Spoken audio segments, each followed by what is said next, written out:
बहुत समय पहले भारत के मध्य प्रदेश के हृदय में एक छोटा सा राज्य था जिसका नाम अवंतिका नगरी था।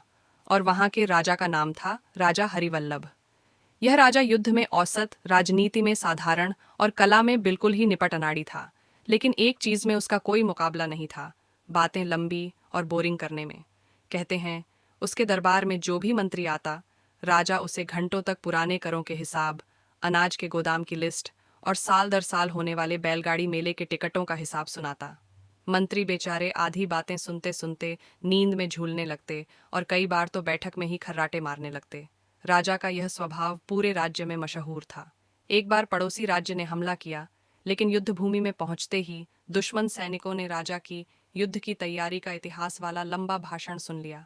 परिणाम यह हुआ कि आधे सैनिक वहीं सो गए और बाकी हथियार गिराकर जम्भाई लेते हुए लौट गए।